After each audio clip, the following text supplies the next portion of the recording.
Behind the golden gates of Buckingham Palace, where protocol reigns supreme and emotions are carefully concealed, a single moment of raw human anger would expose secrets that threaten to unravel decades of carefully maintained royal image.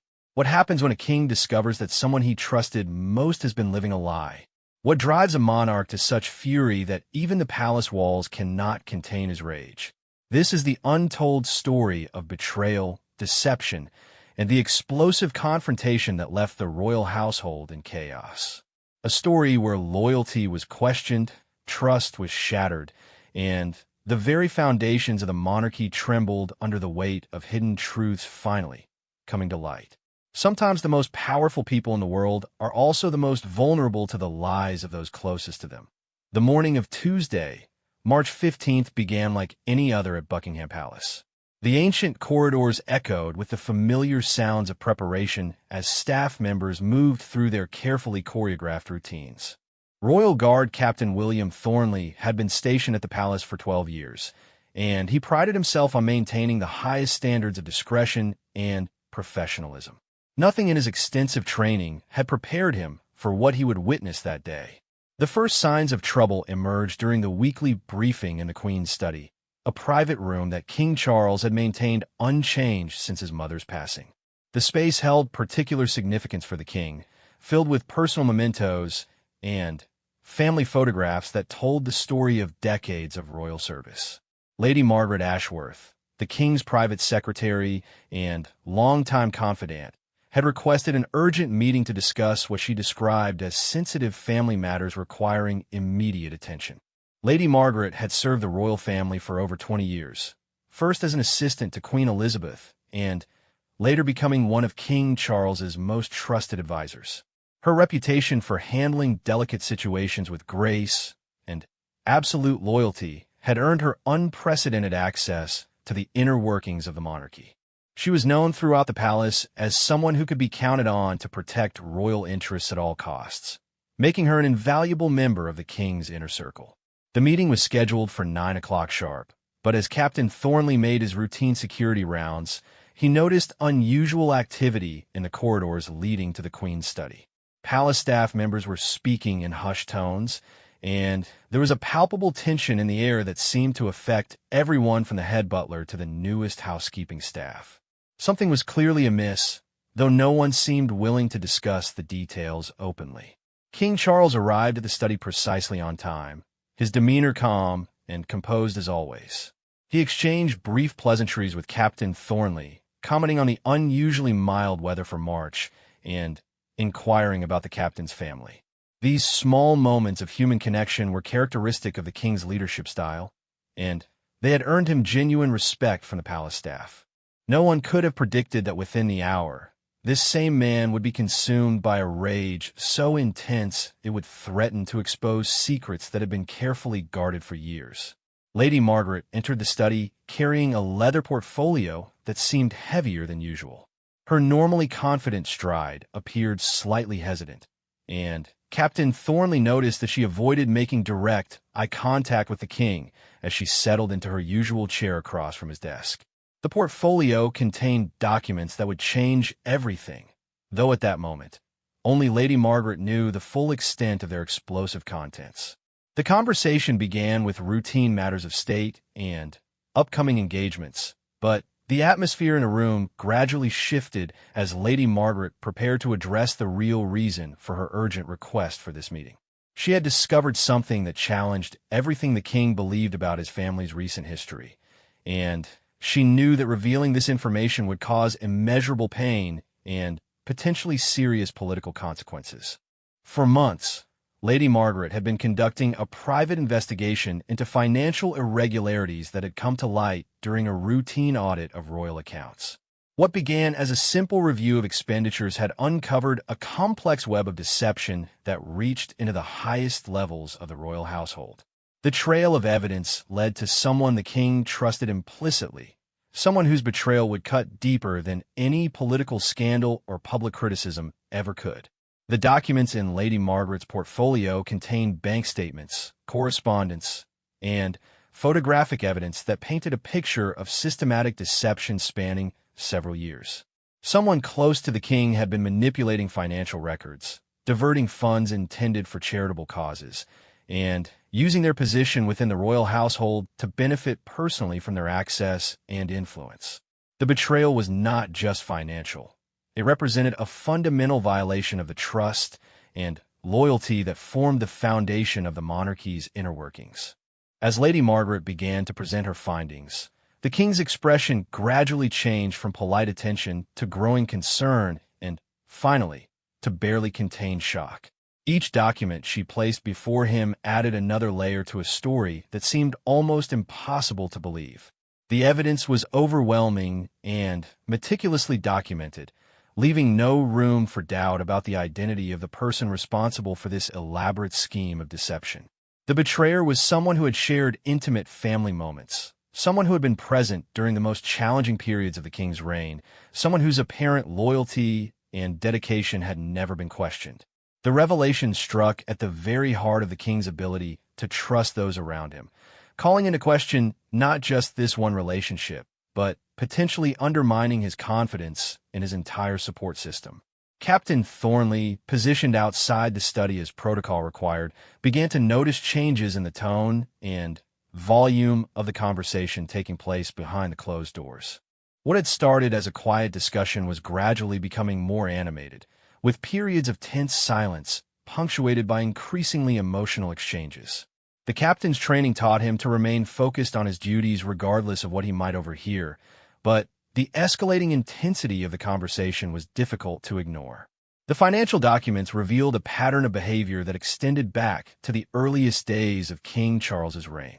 Small amounts at first, carefully concealed within legitimate expenses and charitable donations, but gradually increasing in scope and audacity as the perpetrator grew more confident in their ability to manipulate the system without detection. The total amount involved was substantial enough to fund significant personal luxuries while simultaneously depriving worthy causes of resources they desperately needed. Lady Margaret's investigation had also uncovered evidence of personal relationships and activities that directly contradicted the image of loyalty and dedication that had been so carefully cultivated over the years.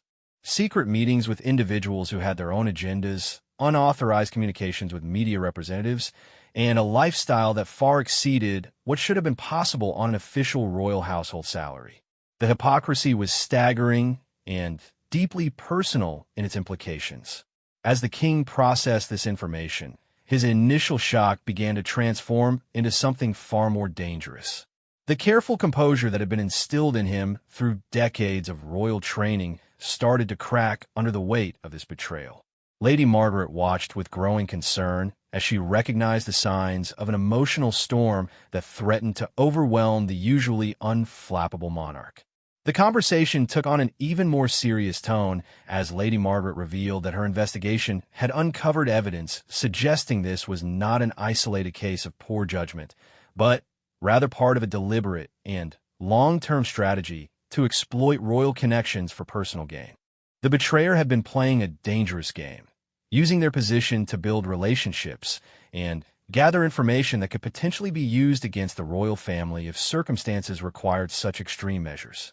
Captain Thornley found himself in an increasingly uncomfortable position as the voices from within the study grew louder and more emotionally charged. His duty required him to protect the king's privacy while also ensuring his security, but the escalating nature of the conversation made it clear that something significant was unfolding that might require his intervention. The balance between discretion and duty became increasingly difficult to maintain as the situation continued to develop. The most damaging revelation came when Lady Margaret presented evidence that the betrayer had been secretly documenting private conversations and family interactions, apparently building a detailed record that could potentially be used for blackmail or sold to hostile media organizations. The violation of trust represented by this surveillance was perhaps even more shocking than the financial improprieties, as it suggested a level of calculated deception that bordered on espionage. King Charles's world was crumbling around him as each new piece of evidence destroyed another cherished belief about someone he had considered family. The betrayal was not just professional, but deeply personal, calling into question his judgment, his ability to protect his family's interests, and his capacity to distinguish between genuine loyalty and sophisticated manipulation. The weight of responsibility for allowing this situation to develop pressed down on him like a physical force. The atmosphere in the Queen's study had become electric with tension as the full scope of the deception became clear. Lady Margaret watched with growing alarm as the king's legendary self-control began to slip away, replaced by a raw fury that she had never witnessed in all her years of service. The revelation that someone he had trusted with his most intimate family matters had been systematically betraying that trust for years was more than even his disciplined nature could bear. As the meeting reached its climax, both Lady Margaret and Captain Thornley realized they were witnessing a moment that would forever change the dynamics within the royal household. The careful balance of trust and protocol that had governed relationships for decades was about to be shattered by the force of a betrayal so profound that its consequences would echo through the corridors of the palace for years to come. The transformation was swift and devastating. Captain Thornley heard the king's voice rise to a level that shattered decades of royal protocol, the words cutting through the morning air like a blade. "She lied to me." The anguish in those 4 words contained the weight of years of misplaced trust and the crushing realization that someone he had considered almost family had been systematically deceiving him. This she in question was Lady Sarah Pemberton, the king's deputy private secretary, and someone who had been part of his inner circle since before his coronation. Lady Sarah had joined the royal household with impeccable credentials, coming from a distinguished family with a long history of service to the crown.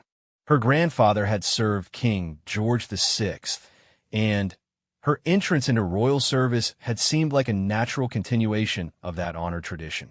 Over the years, she had become more than just a staff member. She was a confidant, advisor, and someone the king trusted with the most sensitive family matters.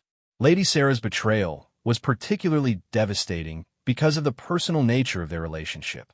She had been present during some of the most challenging moments of the king's reign, offering support and guidance that had helped him navigate complex political and personal situations. She had shared meals with the royal family, attended private ceremonies, and had been granted access to information that even senior government ministers were not privy to. Her apparent loyalty and discretion had made her invaluable, which was precisely what made her deception so catastrophic. The evidence Lady Margaret had uncovered painted a picture of calculated manipulation that had been years in the making. Lady Sarah had been carefully building relationships outside the palace, while maintaining her facade of absolute loyalty within it. She had cultivated connections with journalists, foreign dignitaries, and business leaders who could benefit from insider knowledge about royal activities and family dynamics. These relationships had provided her with opportunities to profit from her position while simultaneously gathering information that could be used against the royal family, if necessary.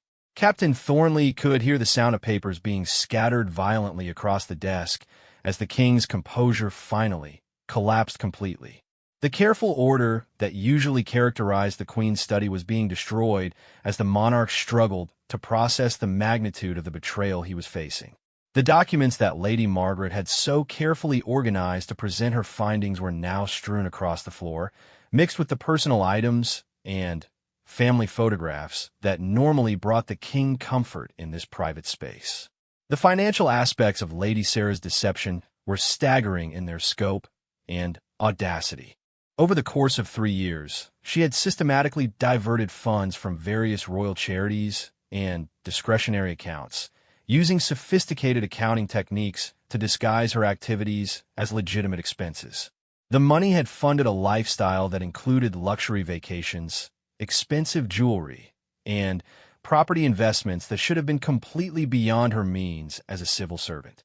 Her ability to manipulate the financial systems had been possible because of the trust placed in her and the access she had been granted to sensitive accounts and authorization procedures.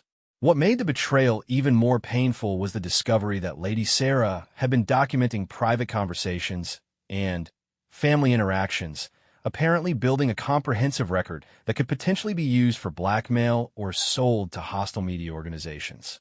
The violation of trust represented by this surveillance was perhaps even more shocking than the financial improprieties, as it suggested a level of calculated deception that bordered on espionage against the royal family itself.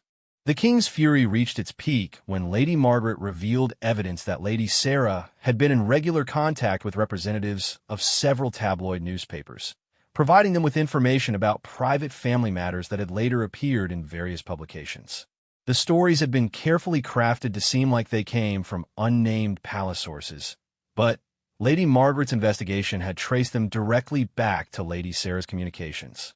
Years of negative publicity and invasions of privacy that the royal family had endured were now revealed to have been orchestrated by someone they had trusted completely.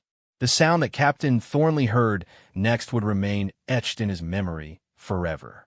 The crash of breaking china echoed through the corridors as the king, overwhelmed by the magnitude of the betrayal, grabbed an antique vase from his desk and hurled it against the wall.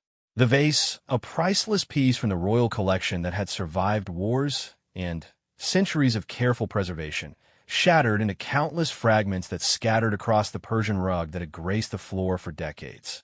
The destruction of the vase was more than just an act of anger. It was a physical manifestation of the emotional devastation that the king was experiencing.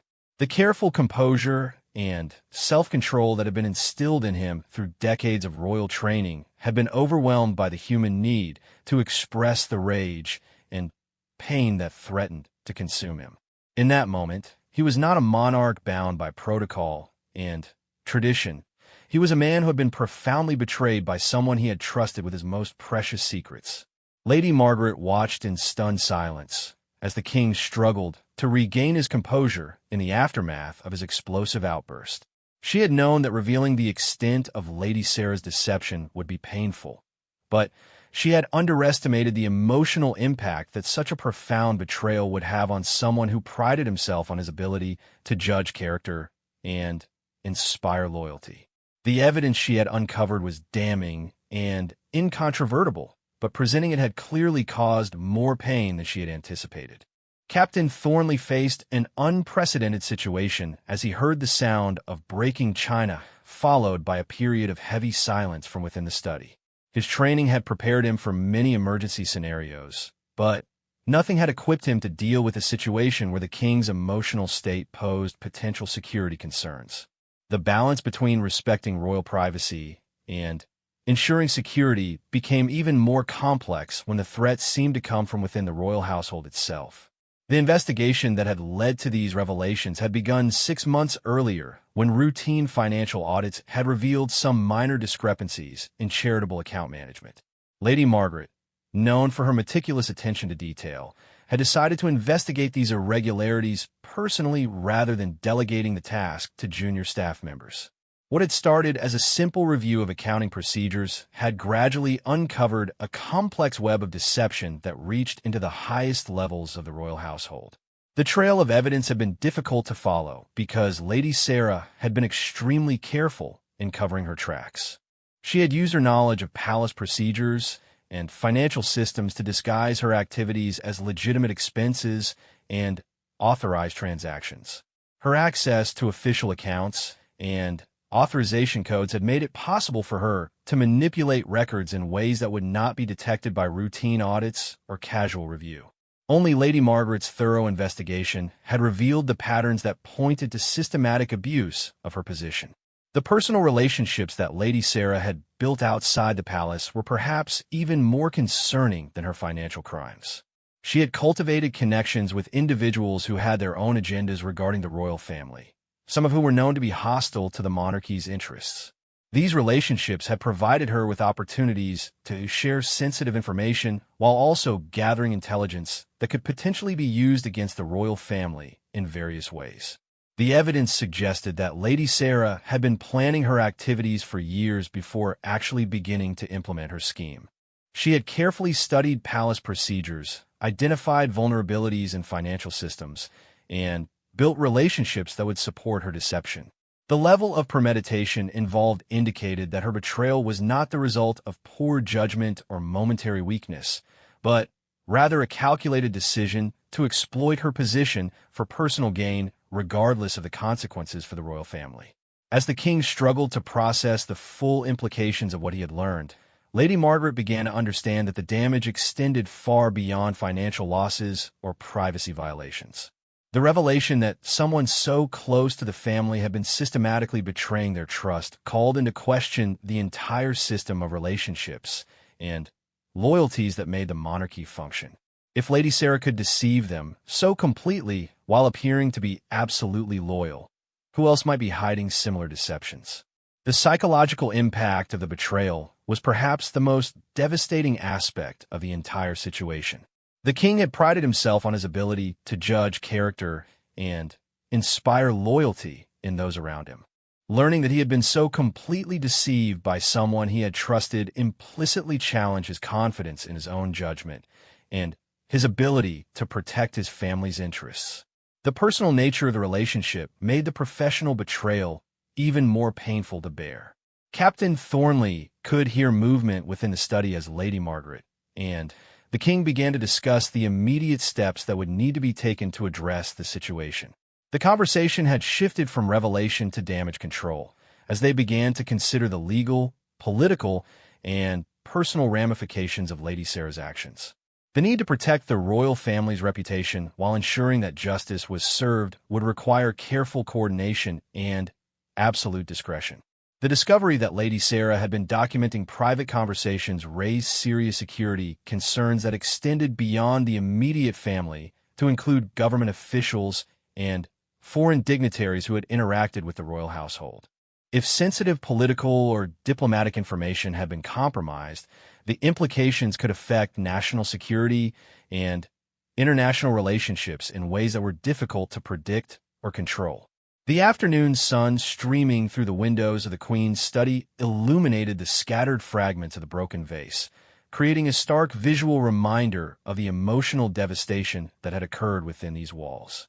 The careful order and dignity that usually characterized this space had been shattered along with the antique china, leaving behind a scene that reflected the chaos and pain that the king was experiencing as he struggled to come to terms with the magnitude of the betrayal he was facing. The immediate aftermath of the king's emotional breakdown required careful management to prevent the situation from spiraling completely out of control. Lady Margaret quickly moved to secure the scattered documents while simultaneously trying to assess the king's emotional state and determine what immediate actions needed to be taken. The broken vase lay in pieces across the floor, serving as a stark reminder of how quickly years of careful protocol and royal composure could be shattered by the force of human emotion. Captain Thornley found himself in an unprecedented position as he stood outside the study, having witnessed through sound alone the most private moment of royal vulnerability in his 12 years of service. His training emphasized absolute discretion, but the magnitude of what he had overheard created a moral and professional dilemma that went far beyond normal protocol considerations. The security implications of the situation were enormous, particularly given that the breach of trust had come from within the royal household itself. The conversation within the study gradually shifted from emotional devastation to practical damage control as Lady Margaret began to outline the steps that would need to be taken to address Lady Sarah's betrayal. The immediate priority was determining the full extent of the compromised information and identifying any ongoing security threats that might result from her actions. The investigation had already revealed significant financial irregularities and privacy violations, but there was concern that additional damage might still be uncovered. Lady Sarah Pemberton's carefully constructed facade had been so convincing that even Lady Margaret, known for her exceptional instincts about people, had never suspected the depth of deception that was being perpetrated. Lady Sarah had maintained her performance for years, attending family gatherings, participating in private ceremonies, and offering what appeared to be genuine support during difficult periods. Her ability to compartmentalize her betrayal while maintaining an outward appearance of absolute loyalty demonstrated a level of psychological sophistication that made her actions even more disturbing. The financial investigation had revealed that Lady Sarah's scheme was far more complex than initially suspected. She had not simply been stealing money.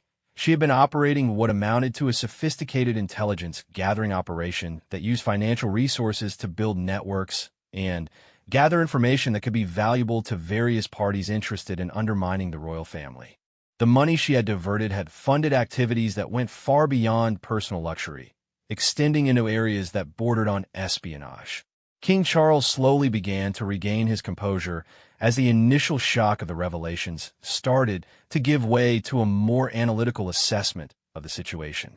His years of training in crisis management began to reassert themselves as he realized that emotional responses, however justified, would not solve the problems created by Lady Sarah's betrayal. The immediate need was to contain the damage and develop a strategy for moving forward that would protect both the royal family's interests and the stability of the monarchy itself. The conversation between the king and Lady Margaret became increasingly focused on the practical implications of what they had discovered. Beyond the obvious legal issues surrounding the financial crimes, there were serious concerns about what information Lady Sarah might have shared with outside parties and whether she had left any mechanisms in place that could continue to threaten royal privacy and security even after her departure from the household. Captain Thornley's position outside the study gave him unique insight into the developing crisis, but it also placed him in an extremely delicate situation regarding his professional responsibilities. The information he had overheard had significant security implications, but sharing it inappropriately could compromise the investigation and potentially put the royal family at additional risk. His loyalty to the crown had to be balanced against the need to ensure that proper security protocols were followed. The investigation into Lady Sarah's activities had uncovered evidence that she had been in regular contact with representatives of foreign governments who had expressed interest in gaining insights into British royal family dynamics and decision-making processes.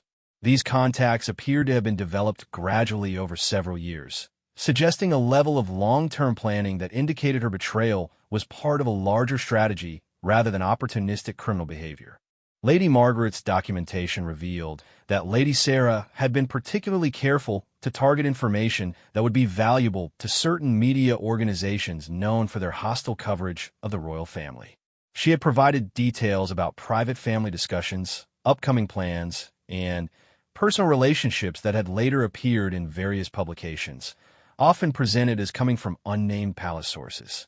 The psychological impact of reading negative stories that were based on her own betrayed confidences had been devastating for the king, though he had not realized the source at the time.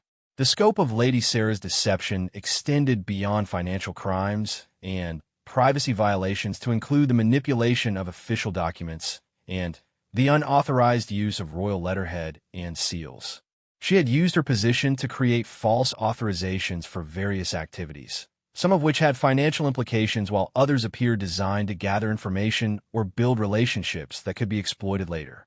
Her technical knowledge of palace procedures had made these forgeries difficult to detect through normal oversight mechanisms. As the full picture of Lady Sarah's activities became clear, both the king and Lady Margaret began to realize that the damage might extend far beyond what they had initially suspected.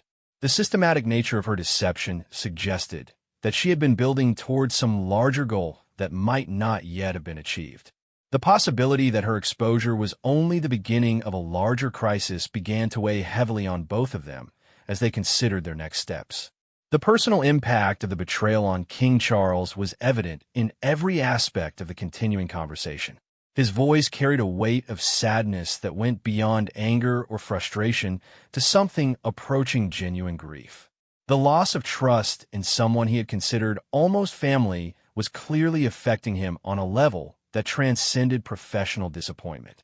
The realization that his judgment had been so fundamentally flawed called into question his confidence in his ability to protect his family and fulfill his duties as monarch. Lady Margaret found herself in the difficult position of trying to provide support and guidance while also managing the practical aspects of the crisis.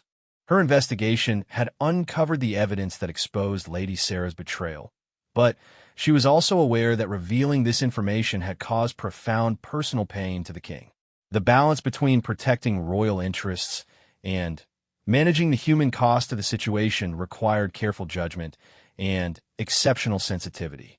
The evidence suggested that Lady Sarah had been preparing for the possibility of exposure by building relationships and gathering information that could potentially be used as insurance against prosecution or public disgrace. The investigation had revealed contacts with various individuals who might benefit from having compromising information about the royal family, suggesting that her betrayal could have consequences that extended far beyond her immediate actions. Captain Thornley's training in threat assessment told him that the situation was potentially evolving into something that could threaten not just royal privacy and dignity, but also national security interests. The revelation that someone with such close access to the royal family had been operating what amounted to an intelligence-gathering operation raised questions about whether similar breaches might exist elsewhere within the system of relationships and loyalties that supported the monarchy. The conversation within the study began to focus on immediate containment measures as both the king and Lady Margaret realized that time was critical in preventing additional damage. Lady Sarah's access to palace systems and information needed to be terminated immediately, but this had to be done in a way that would not alert her to the fact that her activities had been discovered. The element of surprise was crucial in ensuring that she could not destroy evidence or activate any contingency plan she might have developed. The legal implications of Lady Sarah's actions were complex and far-reaching, involving not just criminal law regarding theft and fraud, but also potential violations of national security regulations and breach of trust in her official capacity. The decision about how to proceed legally would need to balance the desire for justice against the need to protect royal privacy and avoid public scandal that could damage the monarchy's reputation and effectiveness. The psychological profile that was emerging of Lady Sarah painted a picture of someone who had been planning her deception for years, carefully building the relationships and access that would make her betrayal possible. Her apparent ability to compartmentalize her criminal activities while maintaining convincing emotional connections with the royal family suggested a level of psychological sophistication that made her particularly dangerous as an adversary.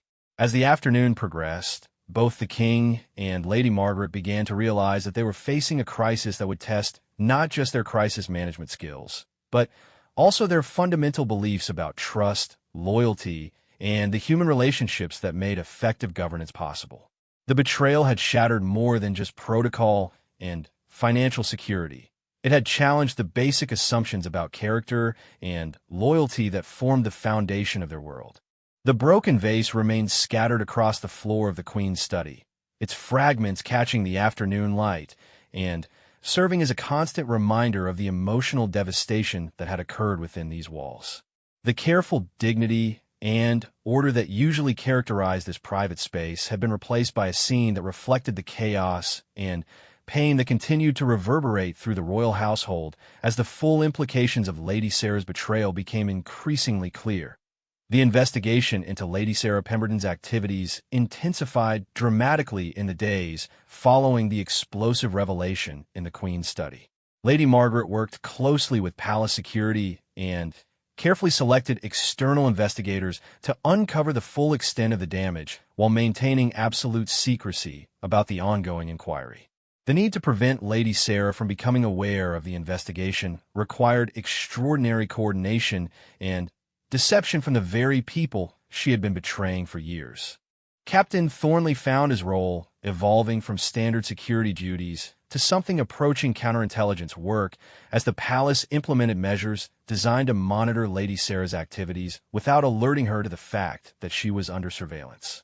His position gave him unique access to information about the investigation, but it also placed him under tremendous pressure to maintain normal operations while being constantly vigilant for any signs that Lady Sarah might be preparing to flee or destroy evidence. The financial investigation revealed that Lady Sarah's scheme was even more sophisticated than initially suspected. She had been using multiple shell companies and offshore accounts to launder the money she had diverted from royal charities and discretionary funds. The complexity of her financial arrangements suggested professional assistance from individuals with expertise in international banking and money laundering, indicating that her betrayal was part of a larger network of criminal activity. King Charles struggled with the psychological aftermath of the revelation while simultaneously working with Lady Margaret to develop a comprehensive response to the crisis. The personal betrayal had shaken his confidence in his ability to judge character and protect his family's interests, but his sense of duty to the crown required him to move beyond his emotional response and focus on the practical steps needed to contain the damage and prevent future breaches of trust. The investigation uncovered evidence that Lady Sarah had been in regular contact with foreign intelligence services who had expressed interest in gaining access to information about British royal family activities and decision-making processes. These contacts appear to have developed gradually over several years, with Lady Sarah initially providing seemingly innocuous information that gradually escalated to include sensitive details about family dynamics, political relationships, and private conversations. Lady Margaret's team discovered that Lady Sarah had been using sophisticated recording devices to capture private conversations and family interactions, apparently building a comprehensive archive of compromising material that could potentially be used for blackmail or sold to hostile media organizations. The violation of trust represented by this surveillance was particularly devastating because it meant that years of private family moments had been secretly documented and potentially shared with outside parties. The scope of Lady Sarah's betrayal became even clearer when investigators found evidence that she had been systematically photographing confidential documents and private correspondence using concealed cameras and her official access to secure areas of the palace. The intelligence she had gathered included sensitive political information, personal family details, and strategic plans that could be valuable to various parties interested in undermining the royal family or the British government. Captain Thornley's observations during the investigation period revealed that Lady Sarah had continued to perform her official duties with apparent normalcy, while secretly conducting activities that amounted to espionage against the royal family. Her ability to maintain her facade while under intense scrutiny demonstrated a level of psychological control that made her particularly dangerous as a security threat to the monarchy.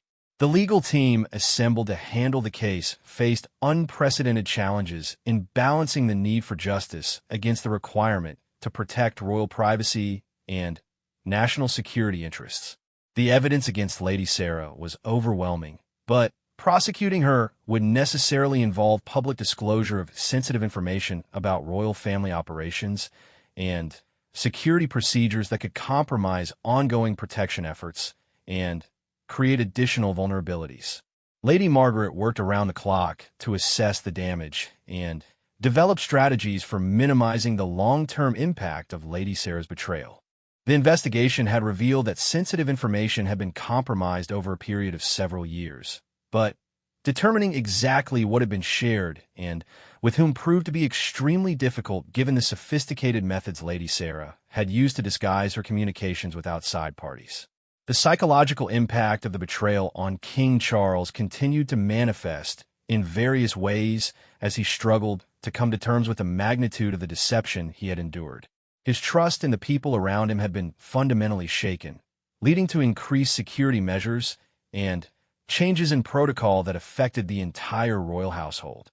The personal nature of the relationship made the professional betrayal even more difficult to process and overcome. The investigation team discovered that Lady Sarah had been planning her eventual departure from royal service for months before her activities were exposed, apparently building financial resources and external relationships that would support her after she left the palace. The evidence suggested that she had been preparing to leverage the information and connections she had developed during her years of service for personal gain in various business and media ventures. Captain Thornley's role in maintaining security during the investigation required him to implement new protocols designed to prevent further breaches of trust while avoiding actions that might alert Lady Sarah to the fact that she was under surveillance. The delicate balance between security and secrecy created unprecedented challenges for the entire palace security team as they worked to protect the royal family from ongoing threats.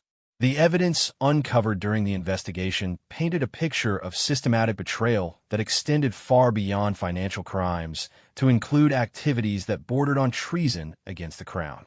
Lady Sarah's contacts with foreign intelligence services and hostile media organizations suggested that her betrayal had implications for national security that went far beyond the immediate impact on the royal family's privacy and financial resources. Lady Margaret's investigation revealed that Lady Sarah had been using her position to gather intelligence about government officials and foreign dignitaries who had interacted with the royal household, potentially compromising sensitive political and diplomatic relationships. The information she had collected could be valuable to various parties interested in gaining insights into British government operations and international relationships. The decision about how to handle Lady Sarah's prosecution required careful consideration of multiple factors, including national security implications, royal family privacy concerns, and the need to maintain public confidence in the monarchy's security arrangements. The legal team worked to develop an approach that would ensure justice while minimizing additional damage to royal interests and national security concerns. As the investigation neared its conclusion, both King Charles and Lady Margaret began to focus on implementing changes that would prevent similar breaches of trust in the future. The experience had revealed vulnerabilities in the palace security and oversight systems that needed to be addressed to protect against future threats from within the royal household itself.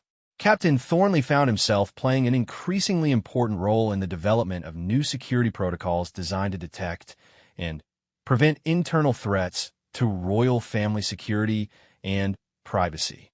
His unique perspective on the investigation and his understanding of palace operations made him valuable in designing systems that would protect against future betrayals while maintaining the personal relationships and trust that made effective royal service possible. The long-term implications of Lady Sarah's betrayal extended far beyond the immediate crisis to include fundamental questions about how the monarchy could protect itself from similar threats in the future. The systematic nature of her deception and the sophisticated methods she had used to avoid detection suggested that traditional security measures were insufficient to protect against determined insider threats. The broken vase in the Queen's study was eventually cleaned up and replaced, but its symbolic significance as a representation of the emotional devastation caused by Lady Sarah's betrayal would remain in the memories of those who had witnessed the King's moment of overwhelming pain and anger. The incident had revealed the human vulnerability that existed beneath the formal dignity of royal office, reminding everyone involved that even monarchs could be profoundly hurt by the betrayal of people they trusted. The resolution of the Lady Sarah Pemberton case would eventually involve her quiet removal from royal service and prosecution through channels designed to minimize public attention while ensuring appropriate legal consequences for her actions. The experience had fundamentally changed the way the royal household approached questions of trust and security, leading to lasting changes in protocol and oversight that would affect palace operations for years to come. The investigation had revealed that the most dangerous threats to the monarchy could come from within its own ranks, from people who had been granted trust and access based on their apparent loyalty and dedication to royal service. The lesson was painful but necessary.